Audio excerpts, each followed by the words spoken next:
Last class, we started to delve into the understanding of what is shunyata, or emptiness, of Buddhism.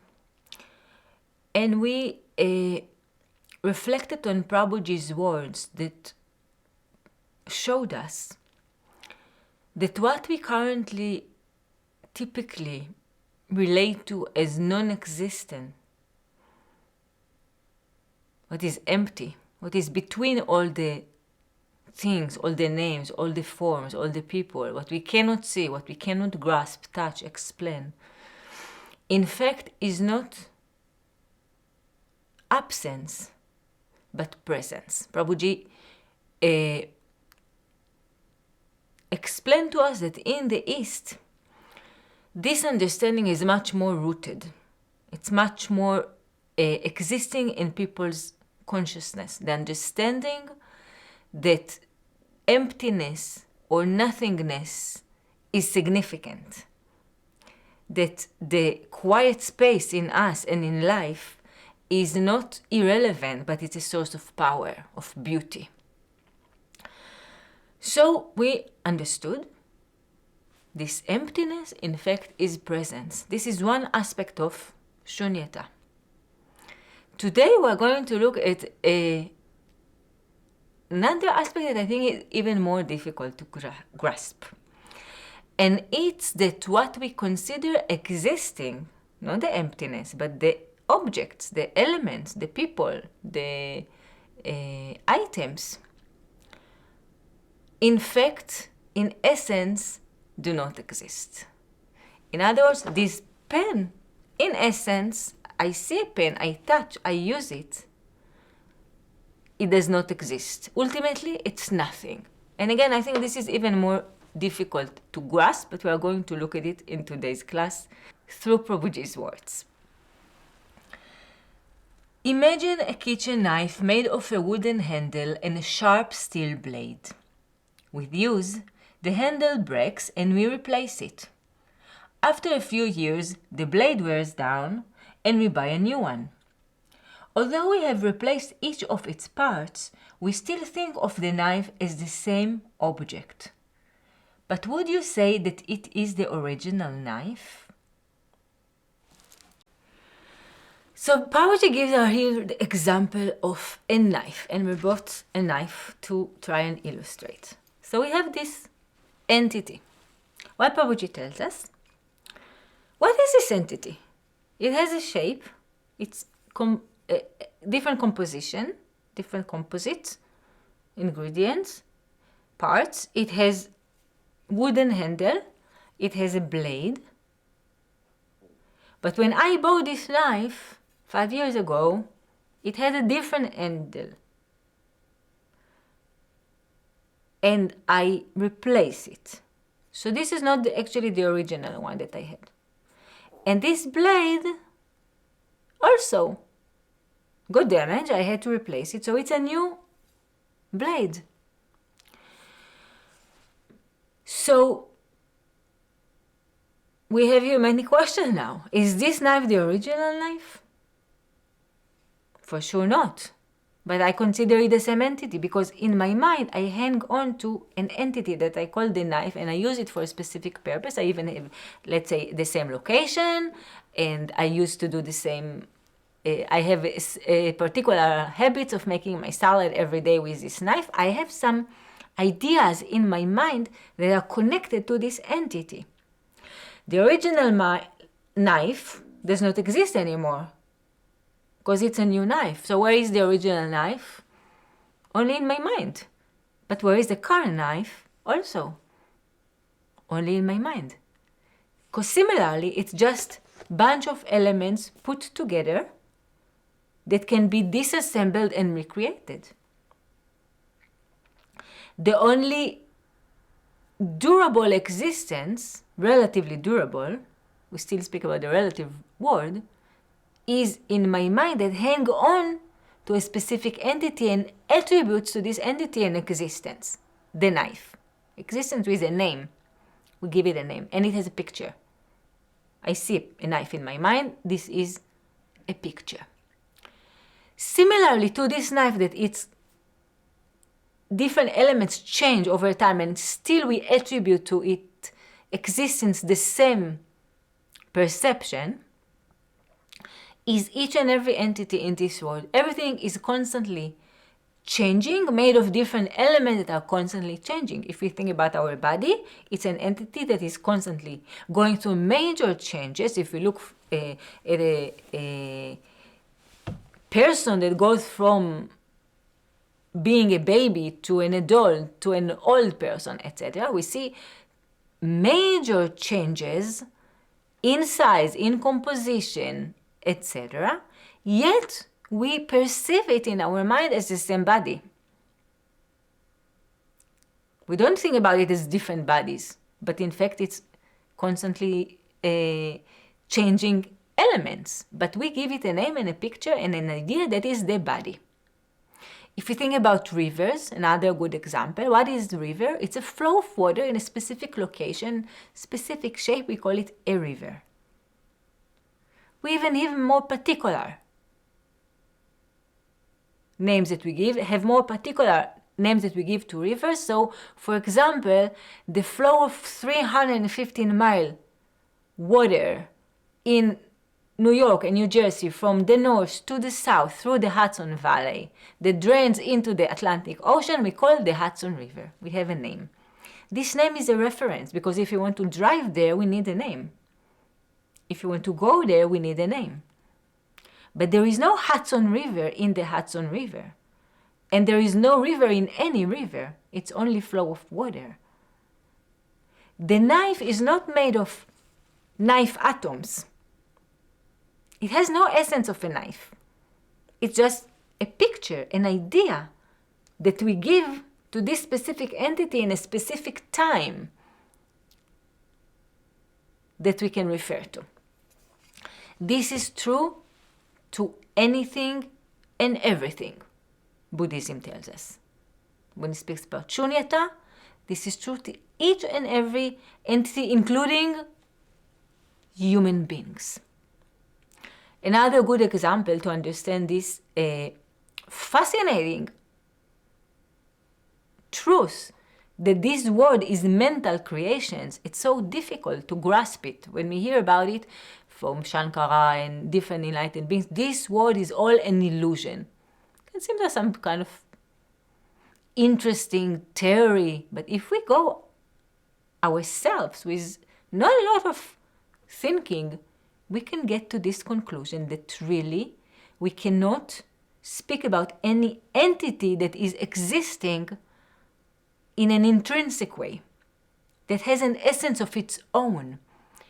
Everything is made of different elements. It is in a specific form, has a specific name, but again has no intrinsic existence. Another good example is the drawing of the young and old ladies. Probably all of us are familiar with it, that are hiding inside the drawing, and typically we either recognize the young lady or the old lady.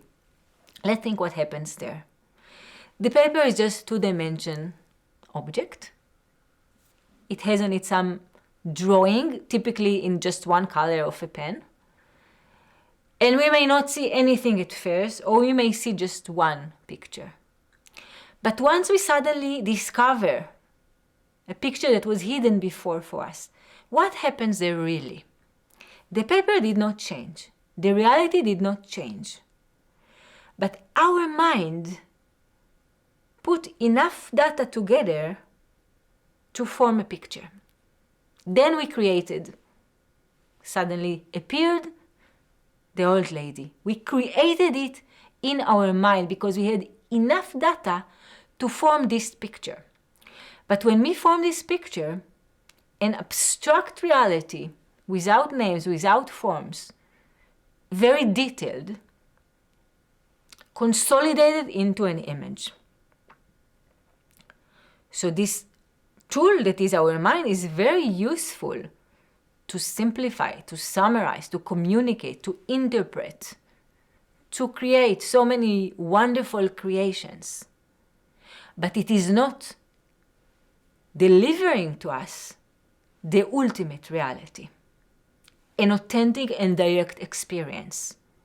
It gives to us an interpretation, and this interpretation happens in our mind. There are no knives in reality, only in our head. There are no rivers in reality, only in our interpretation, in our thinking.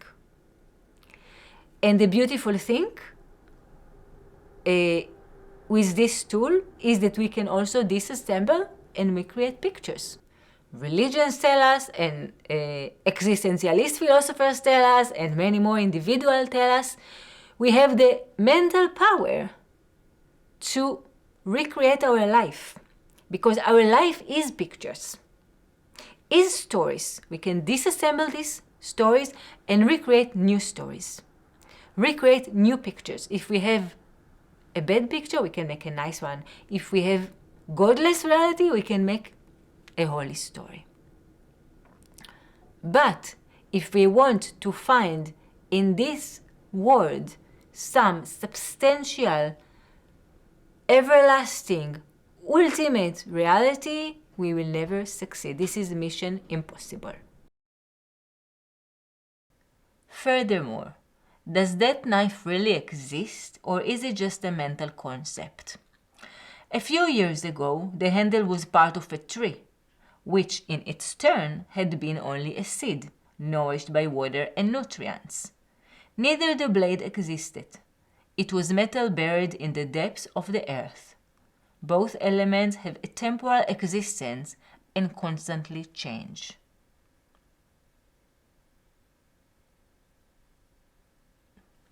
So again, when we say the world does not exist, we do not mean, the Buddha didn't mean, or Shankara, or all individuals that tell us this world is an illusion, it doesn't really exist. We don't mean that we imagine the object, or that I am not here, or that you are not hearing this talk, or that this is, again, fantasy, or some type of a mental problem, that we see things. We mean that everything is constantly changing, and we understand when we explore intellectually that if things change, they don't really exist. Prabhuji gives this example often. If you go to the doctor and tell him that an elephant appears in your room in the middle of the night and then it was gone 2 minutes after, for sure the doctor will tell you this was either a dream or some kind of hallucination. It was not reality for sure. Why is it so? Even if we take a cat. I saw a cat and then the cat was gone a minute after. We understand easily that this is not the reality because it was temporal, because it went away very fast. So we understand the link between the duration of time and the reality or the existence of things. And when we look at this world, when we look at our lives and the constant changes, how fast things change constantly, we conclude that they do not have real existence. Currently they are existing, they are part of our experience, but they don't ultimately exist. And this for sure was natural to conclude for individuals who experienced some unchanging reality. For us it's much more difficult because everything that we see is constantly changing. So what is changing much slower, we give it more ultimate existence. We relate to it more as an existing, as something existing. We hang on to it as something existing. But individuals who experienced reality that does not change easily recognized that all this world does not exist. This is all dust in the wind. Like the Buddha, like Shankara, they told us this world is illusion. It's nothing. They has access to something again that is substantial. And then they can easily recognize the lack of substantiality in all these worlds of names and forms that we consider so substantial. Variety belongs solely to the superficial realm. There are differences between a glass, a cup, a bucket, a pot, but not between their interior spaces. Nor does the inner emptiness differ from the outer emptiness. When a bottle breaks, we can see that the two are not different. With the bottle shattered, the illusion of the difference between inside and outside disappears. Okay, today we have accessories, so this is our second accessory in today's class. Prabhuji speaks to us about a bottle. And he speaks about the interior space and the exterior space of this bottle. For this bottle, there is inside and outside. For us, there is inside and outside when we refer to the bottle. But the reference to the inside and outside is only the bottle. All directions are in relation to some entity. But if the bottle breaks down, there is no difference between the inner space and the outer space. So easy to understand, right? This is simple example again, like the knife. Similarly, Prabhuji tells us the definitions, the directions, the references, the separations are in relation to us, to the entity, to the perceiver, or to some object that we refer to. But the ultimate space is not different. Ultimately, what in fact Prabhuji tells us, Buddhism tells us, is that every entity is empty of its own existence, which means in this pen, there is no pen. It's empty of pen. Because again, the pen is a name that we give to particular elements that are put together that can serve a specific purpose, that have a specific shape, and again, memories and desires. But there is no pen in the pen. Okay? Enough that we just a little disassemble, we don't recognize anymore the pen. We can bring it easily to a shape that no one will know it was a pen. Right? Just cut it down to many pieces, for example. So, the pen is not something that exists. It's just a name. It's just a reference. So, Buddhism has the concept that is an Atman, or no self. That means that every entity is empty of self-identity, of its own existence. Similarly to the idea of, to the vision, we can say, of the existentialist philosophers such as Jean-Paul Sartre, who says, existence precedes essence, which means an Atman. Nothing has essence, or Atman, or soul, or intrinsic existence. Everything just exists, but it doesn't have an essence. It's empty of essence, similarly to Buddhism. Similarly, existentialist philosophers tell us the same thing. We can create any reality because reality is empty. And we are just existence currently in this relative reality.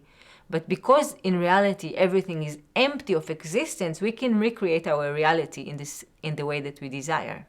We have the ultimate freedom to shape our life as we like. And we have even the not only freedom, but we are bound to do so because we are free, essentially, in our nature. Which means the way that we will choose to conduct in this world will pave who we are, what we were, what we will be. But we cannot be exempt from this freedom because the reality is empty of essence. So we have to create an essence. Both Buddhism and Advaita Vedanta speaks to us about different levels of reality. And this is very important to understand. Because if we embrace this truth that we examined in this class and recognize this conclusion that really things are empty, this world is empty, nothing is substantial, we can get to conclusions that nothing really matters. That it doesn't matter if I behave in this way or another. Why should I go now and wash the dishes after listening to this talk if everything is empty? For this, the understanding that this relative reality is existing is important. In other words, both Buddhism and Advaita Vedanta tells us that the emptiness is the ultimate reality. Our current reality is the relative or conditional reality. And this conditional reality is currently real for us. Not only is currently real for us, it's all that we have. So our reality currently is not shunyata. It's not Brahman. It's not pure consciousness. We identify ourselves as entities, as persons, as individuals. We recognize the world of names and forms, and we experience all kinds of experiences in this existence. Also, Buddhism and all religions will tell us, do not live according to the idea that everything is empty and we don't even know what it means. How can we live? How should we live as something that is empty? But conduct to the best of your ability in your personal, individual experience in this world of names and forms. And they even prescribed for us, Buddhism included, recommendation how to conduct as a separated entity, which means to purify our thoughts, our speech, our conduct, etc. Meditate, focus, try to experience enlightenment, try to recognize the emptiness. But as long as we do not experience this as our reality, all that we have is the relative reality. Realized beings, for sure, Prabhuji, do not recommend to us to drop our experience and live our lives based on their experience. To accept what they tell us without questioning and live according to any truth if it's not our own. In other words, when we embrace the idea of emptiness, currently, as individuals who are still in the relative reality, we use it as a reference, as an inspiration, as a direction to continue and contemplate on and delve into and attempt to recognize whoever feel the pull to go deeper and deeper into the recognition of this emptiness. But we cannot drop our current path and life and base our experience on this truth. We don't even know what it means. How would we behave according to this truth? Nevertheless, we also do not drop everything that we said in this class and the understanding that ultimately the reality is free of this relative experience, of all names and forms, of all separation, of all divisions, of all distinctions. We live with both of them simultaneously because both are very relevant to us. One is our current reality that we have to embrace if we are honest, recognize if we want to explore with intellectual clarity, and go deep into if we want to one day experience directly what the Buddha tells us he experienced. We have to go through our own path as the Buddha did.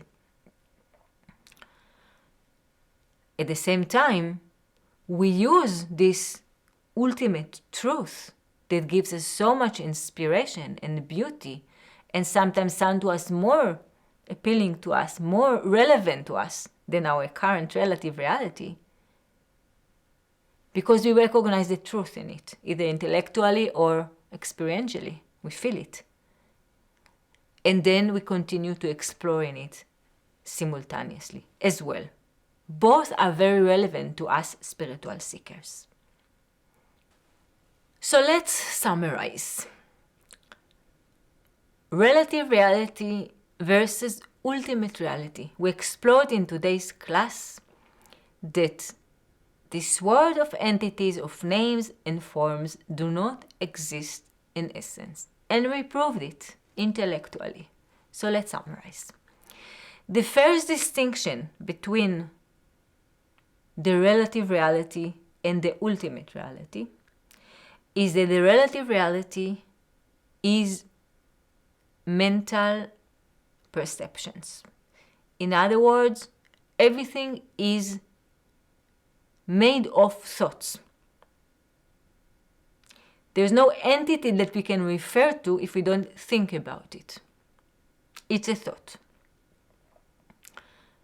Ultimate reality, realized beings tell us, does not depend on thoughts, and thoughts can only be interference to its recognition, but not interference really to its existence, because it has nothing to do with thoughts. Okay, so ultimate reality is not related to the thinking process. It's not dependent on the thinking process.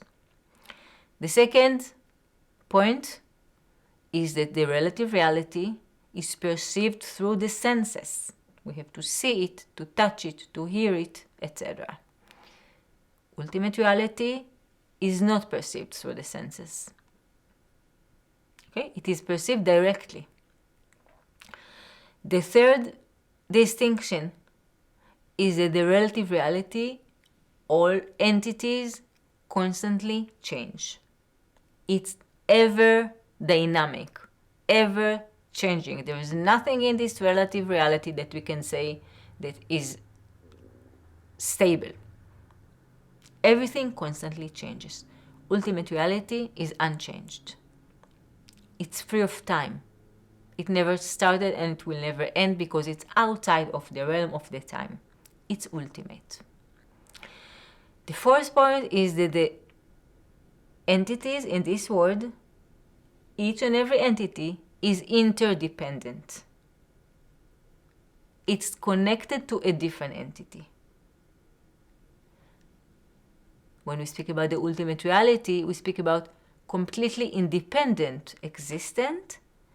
Not only that it's not dependent on anything, but it cannot be affected by anything. Completely independent. So of course, when we speak about the relative reality, we can prove everything that we said. This is evidence that it's perceived through the senses, that it's perceived through the thinking, that it's changing, that it's interdependent. When we speak about the ultimate reality, this we cannot prove, but we can only experience. But this is what we hear from individuals who experienced it. In all religions, they tell us there is some reality that we all have access to, that we all currently experience also, that is never changing, that is totally transcendental, that it's free from thoughts, that it cannot be accessed through thoughts, that it's transcendental to the sensual perception, to the perception of the senses. Emptiness does not refer to a mere lack of matter, but to the absence of an entity independent of every other object or phenomenon. According to this, objects and entities exist only because the mind defines them as such. And we will end today's class with a part from a talk by Prabhuji. It's a talk in Hebrew, so we will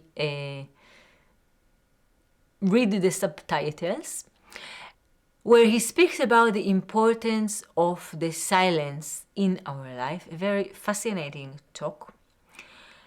And we will watch a part when Prabhuji links it to the shunyata of Buddhism, that we can only get access to in silence, transcendentally to the words, when we do not speak and when we do not give names to anything. And Prabhuji explains very fascinatingly how the mind is an important tool, helpful tool, all the content in the mind, and it serves us beautifully. But the mind can be also a significant burden that blocks us from accessing this free space. Jai Prabhuji.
לאורך ההיסטוריה,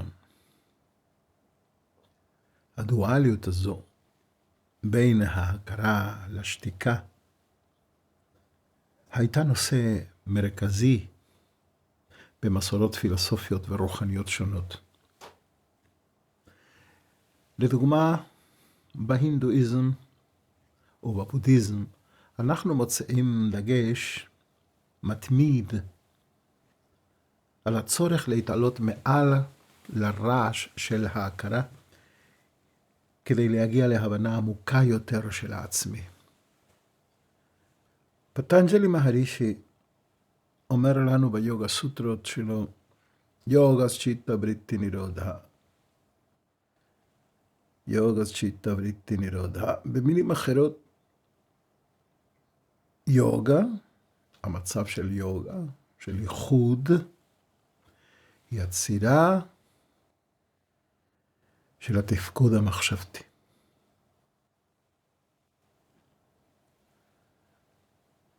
בהינדואיזם המושג אטמן מרמז על הגרעין המהותי הזה של ההוויה.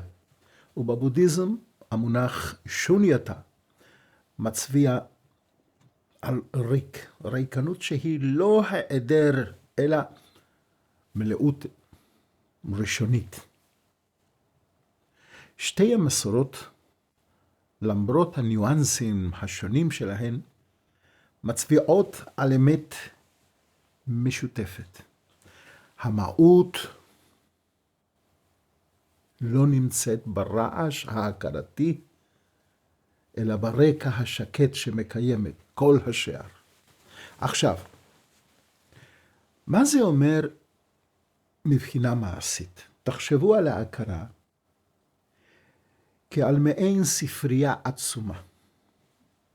כל ספר מייצג רעיון, זיכרון או מילה שאספנו במשך שנים, במשך החיים שלנו, במשך השנים. זו בלי ספק ספרייה שימושית, אבל היא יכולה גם להפוך למטרד אם אנחנו מבלבלים את התוכן שלה עם המהות שלנו. הדממה לעומת זאת, היא לא ספר בספרייה הזאת. היא אפילו לא החלל שבין המדפים.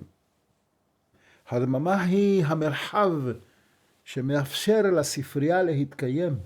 במונחים ערביים אנחנו יכולים להשוות את הרעיון הזה עם המחשבות של מרטין היידגר על ההוויה.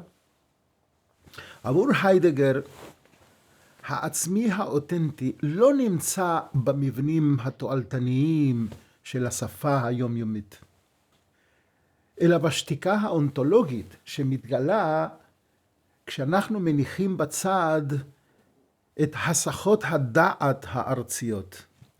כאן השתיקה היא לא רק מטאפורה, אלא היא גישה ליסוד הבסיסי ביותר של הקיום שלנו. ההכרה כקונסטרוקציה מצטברת יש לה ערך שלא ניתן לערער עליו. היא מאפשרת לנו לנתח, לזכור, ליצור ולדמיין, אבל היא גם יכולה להפוך לכלוב, לכלא, למקום שבו השטף הבלתי פוסק של מחשבות ומילים מטשטש את המהות העמוקה ביותר שלנו. במובן הזה, שתיקה היא לא דחייה של ההכרה, אלא הזמנה להעמיד אותה בפרספקטיבה, כמו שלאו צה אומר וטאו טה צ'ין. השתיקה היא מקור לעוצמה רבה. הכוח הזה טמון ביכולת של הדממה לגלות לנו את מה שלא ניתן להביע, את מה שנמצא מעבר למילים. חשוב להדגיש כאן שהשתיקה הזו היא לא פסיבית או ריק במובן המזלזל. במסורות מיסטיות, גם מזרחיות וגם מערביות, הדממה נתפסת כבסיס לבריאה כולה. למשל, בחוכמת הקבלה, המושג אין סוף מייצג חלל אינסופי שממנו נובעת כל המציאות. באופן דומה, בנצרות המדיטטיבית, מחברים כמו מייסטר אקהרט הצביעו על כך שאלוקים מדבר בדממה של הנשמה. זה מוביל אותנו למסקנה מרתקת. שתיקה היא לא סתם מצב של חוסר פעילות, אלא היא מרחב יוצר. המקור שממנו נובעים כל הדברים. עכשיו נחזור למושג מדיטציה. לעתים קרובות המושג הזה נקשר עם טכניקות ספציפיות, כמו נשימה מודעת או חזרה על מנטרות. עם זאת, במובן העמוק ביותר, מדיטציה היא לא משהו שאנחנו עושים, אלא משהו שאנחנו מאפשרים לו להתרחש, מאפשרים לו לקרוא. זו חזרה לדממה הקדמונית ההיא. זו נכונות לנוח במה שאנחנו כבר מעבר לסיפורים שאנו מספרים לעצמנו. בנקודה הזו, כדאי להזכיר הבחנה חשובה. בזמן שההכרה פועלת בתוך הזמן, במונחים של עבר ועתיד, השתיקה שייכת להווה. הגישה להווה היא למעשה גישה אל הנצחי. השתיקה שהיא נוכחת תמיד מכוונת אותנו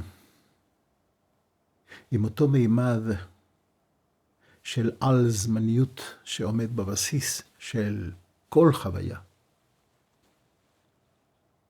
אבל איך ניגשים לשקט הזה בתוך ההמולה של החיים המודרניים? איך? כאן תרגול מדיטציה הופך לכלי בעל ערך רב. לא מפני שהמדיטציה יוצרת שקט, אלא מפני שהיא עוזרת לנו לגלות אותו מחדש. בכל פעם שאנו מניחים הצידה את הזרימה הבלתי פוסקת של מילים ומחשבות, אפילו לרגע, אנחנו מתקרבים לאיכות הפנימית הזו של ההוויה שלנו. כדאי לזכור שהרעיון הזה הוא לא ייחודי למסורות הרוחניות. אפילו בפילוסופיה המודרנית, סופרים כמו סימון וייל הדגישו את החשיבות של השתיקה כצורה של תשומת לב טהורה. וייל מתארת את זה כאקט של פתיחות רדיקלית, דרך להיות נוכח באופן מלא במציאות, בלי לנסות לשלוט בה או להגדיר אותה. בסופו של דבר,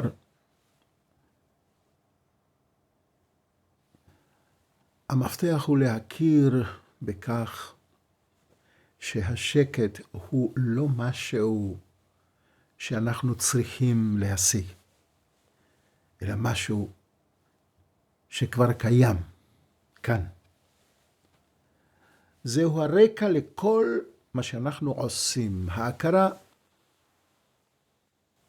עם כל המילים והמושגים שלה יכולה להיות כלי עוצמתי, אבל רק כשהיא פועלת בהרמוניה עם השקט הפרימורדיאלי הזה. אנחנו יכולים לדמות את זה לנהר זורם.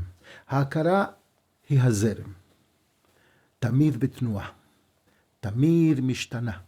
הדממה לעומת זאת היא קרקעית הנהר, הבסיס שמאפשר לזרם להתקיים. בלי הקרקעית אין נהר. בלי השקט אין הכרה. לכן,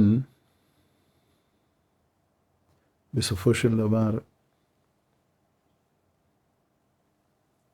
האתגר הוא לא להתגבר על ההכרה.